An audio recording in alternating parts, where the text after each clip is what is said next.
सूत जी ने कहा, हे ऋषियों, जिसने इस व्रत को किया उस कथा को मैं कहता हूँ। काशीपुरी नामक सुंदर नगर में एक अत्यंत निर्धन ब्राह्मण रहता था।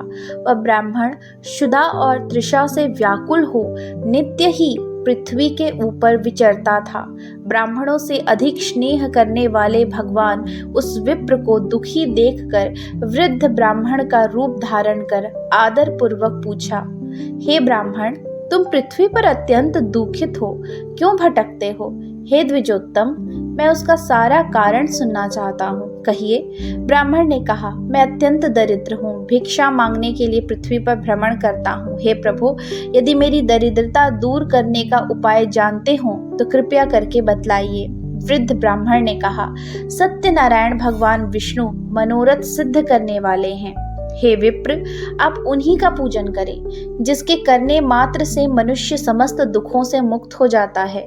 विधि पूर्वक व्रत को बतलाकर वृद्ध विप्र रूपधारी सत्यनारायण भगवान वहीं अंतर ध्यान हो गए।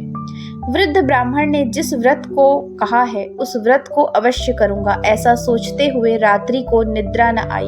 प्रातः काल ही उठकर वह विप्र सत्यनारायण का व्रत करने का संकल्प कर भिक्षा मांगने के लिए चल पड़ा। उस दिन विप्र को बहुत धन की प्राप्ति हुई और उस धन से बंधु बांधवों सहित उसने सत्यनारायण का व्रत किया। वह ब्राह्मण उस व्रत के प्रभाव से समस्त दुखों से मुक्त हो संपूर्ण संपत्ति से पूर्ण हो गया। उसी दिन से प्रत्येक महीने व्रत करने लगा। इस प्रकार भगवान सत्यनारायण का व्रत कर वह द्विजोत्तम ब्राह्मण समस्त पापों से मुक्त हो मोक्ष को प्राप्त हुआ। सत्यनारायण व्रत को पृथ्वी पर जो कोई भी करता है उस मनुष्य के सब दुख विनष्ट हो जाते हैं। इस प्रकार भगवान विष्णु ने नारद जी से कहा, हे ऋषियों, मैंने यह व्रत आप लोगों को सुनाया और अब क्या वर्णन करूं? इस प्रकार सुनकर ऋषियों ने कहा, हे मुने, उस ब्राह्मण से सुनकर इस व्रत को पृथ्वी पर किसने किया, वह हम सुनना चाहते हैं, हमारी विशेष श्रद्धा है। सूत जी ने कहा, जिसने इस व्रत को किया उसकी कथा सुनो। एक दिन वही श्रेष्ठ ब्राह्मण धन और ऐश्वर्य के अनुसार स्वजन बंधुओं सहित व्रत करने को उद्यत हुआ। इतने में काष्ठ क्रेता लकड़ी बेचने वाला आया। वह काष्ठ के भार को बाहर रखकर ब्राह्मण के घर में गया। प्यास से उसकी आत्मा व्याकुल हो उठी, परंतु वहां ब्राह्मण को व्रत करते देख उनको प्रणाम कर कहने लगा, आप यह क्या करते हैं और इसके करने से किस फल की प्राप्ति होती है? हे प्रभु, यह सब विस्तार पूर्वक वर्णन करें। विप्र ने कहा, यह सत्यनारायण का व्रत समस्त मनोकामनाओं को पूर्ण करने वाला है। उसी व्रत के प्रभाव से मुझे धन धान्य प्राप्त हुआ है। इस व्रत की ऐसी महिमा उस ब्राह्मण से सुन काष्ठ क्रेता अत्यंत प्रसन्न हुआ।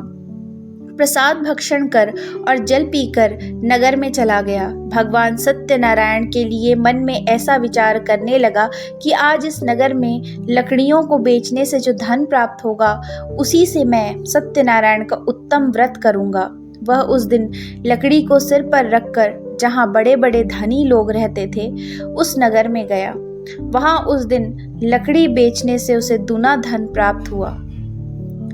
प्रसन्न हृदय हो उसने पके केले, चीनी, घृत, दूध और गेहूं का चूर्ण लिया, सबको सवाया, इकट्ठा कर अपने घर गया। बांधवों को बुलाकर विधि पूर्वक व्रत किया। इस व्रत के प्रभाव से काष्ठ क्रेता धन और पुत्र से संपन्न हो इस लोक में सुख भोग कर अंत में सलोक को चला गया। दूसरा अध्याय समाप्त।